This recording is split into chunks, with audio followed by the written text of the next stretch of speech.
ओम नमः शिवाय। शिवजी सदा सहाय।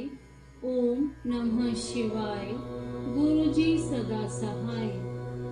श्री कृष्ण द्वारा बाण की भुजाओं का काटा जाना। सिर काटने के लिए उद्यत हुए श्री कृष्ण को शिव का रोकना और उन्हें समझाना। श्री कृष्ण का परिवार समेत द्वारका को लौट जाना। बाण का तांडव नृत्य द्वारा शिव को प्रसन्न करना। शिव द्वारा उसे अन्यान्य वरदानों के साथ महाकाल तत्व की प्राप्ति। सनत कुमार जी कहते हैं, महाप्राज्ञ व्यास जी लोक लीला का अनुसरण करने वाले श्री कृष्ण और शंकर की उस परम अद्भुत कथा को श्रवण करो। तात जब भगवान रुद्र लीलावश पुत्रों तथा गणों सहित सो गए, तब दैत्य राज बाण श्री कृष्ण के साथ युद्ध करने के लिए प्रस्थित हुआ। उस समय कुंभकर्ण उसके अश्रों की बागडोर संभाले हुए था और वह नाना प्रकार के शास्त्रों से सज्जित था।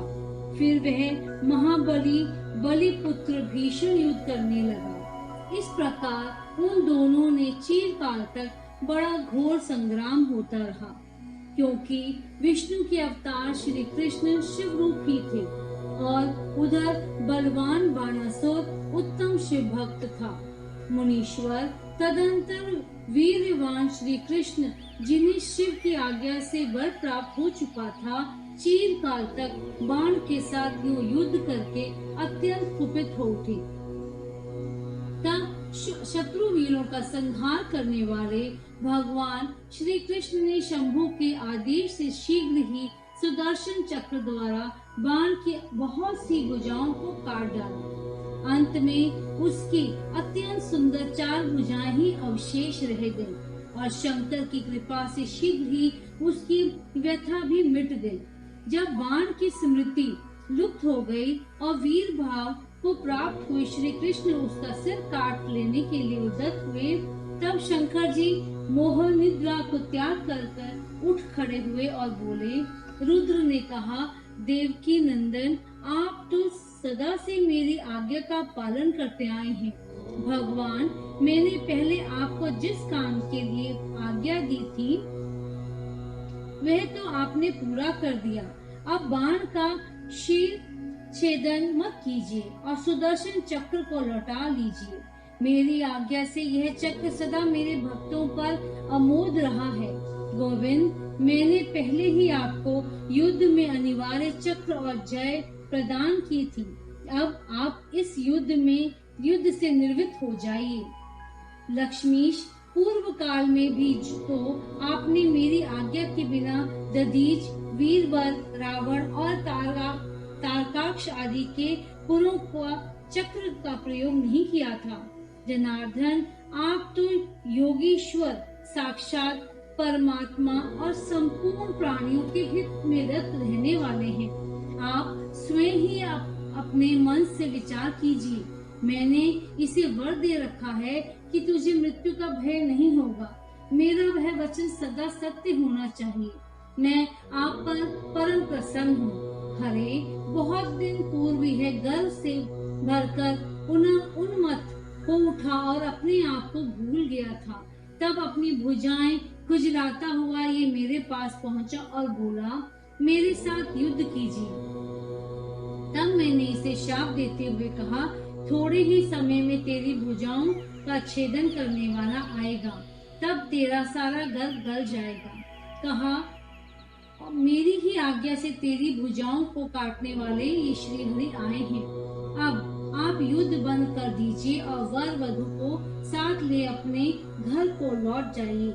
यूं कहकर महेश्वर ने उन दोनों में मित्रता करा दी और उनकी आज्ञा ले वे पुत्रों और गणों के साथ अपने निवास स्थान को चले गए। सनत कुमार जी कहते हैं, मुने, शंभु का कथन सुनकर अक्षत शरीर वाले श्री कृष्ण ने सुदर्शन को लौटा दिया और विजयश्री से सुशोभित हुए बाणासुर के अंतपुर में पधारे।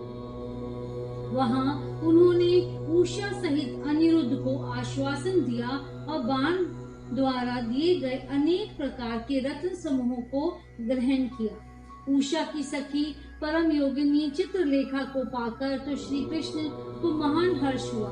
इस प्रकार शिव के आदेश अनुसार जब उनका सारा कार्य पूर्ण हो गया, तब वे श्री हरि हृदय से शंकर को प्रणाम कर बलि पुत्र बाणासुर की आज्ञा ले परिवार समेत अपने पुरी को लौट गए। द्वारका में पहुंचकर उन्होंने गरुड़ को विदा कर दिया।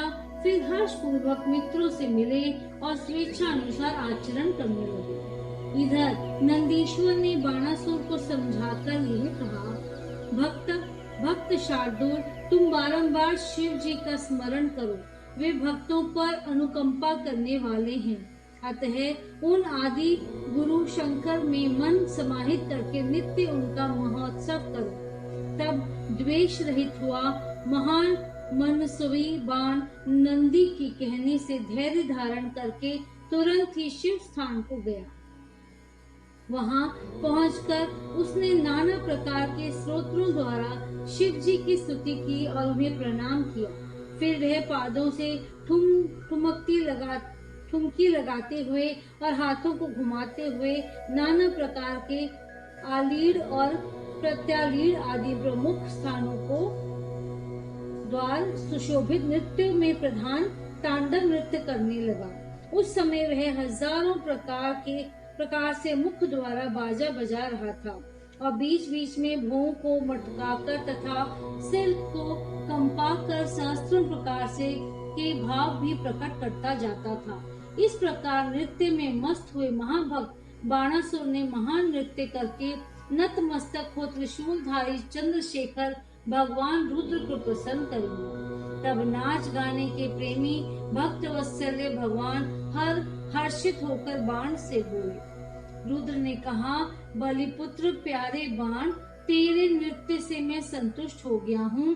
अतः दैतेंद्र, तेरे मन में जो अभिलाषा हो उसके अनुरूप वर मांग ले। सनत कुमार जी कहते हैं, मुने, शंभु की बात सुनकर दैत्यराज बाण ने इस प्रकार वर मांगा, मेरे घाव भर जाएं, बाहु युद्ध की क्षमता बनी रहे, मुझे अक्षय गणनाक तत्व प्राप्त हो, शोणितपुर में उषा पुत्र अर्थात मेरे दैहित्र का राज्य हो, देवताओं से तथा विशेष करके विष्णु से मेरा वैर भाव मिट जाए, मुझ में रजोगुण तमोगुण से युक्त दूषित दैत्य भाव का पुनः उदय न हो, मुझ में सदा निर्विकार शंभु भक्ति बनी रहे और शिव भक्तों का पर मेरा स्नेह और समस्त प्राणियों पर दया भाव रहे। यूं शंभु से वरदान मांगकर बलिपुत्र महासुर बाण अंजलि बांधे रुद्र की स्तुति करने लगा। उस समय उसके नेत्रों में प्रेम के आंसू छलक आए थे। तदंतर जिसके सारे अंग प्रेम से प्रफुल्लित होते थे, वह बलिनंदन बाणासुर महेश्वर को प्रणाम करके मौन हो गया। अपने भक्त बाण की प्रार्थना सुनकर भगवान शंकर, तुझे सब कुछ प्राप्त हो जाएगा, यूं कहकर वही अंतर्ध्यान हो गए। तब शंभु की कृपा से महाकाल तत्व को प्राप्त हुआ रुद्र का अनुचरण बाण परमानंद में निमग्न हो गया। व्यास जी, इस प्रकार मैंने संपूर्ण भुवनों में नित्य क्रीड़ा करने वाले समस्त गुरुजनों के भी सदगुरु शूलपाणी भगवान शंकर का बाण विषयक चरित, जो परमोत्तम है, कर्ण प्रिय मधुर वचनों द्वारा तुमसे वर्ण कर दिया है। अध्याय 55-56 समाप्त।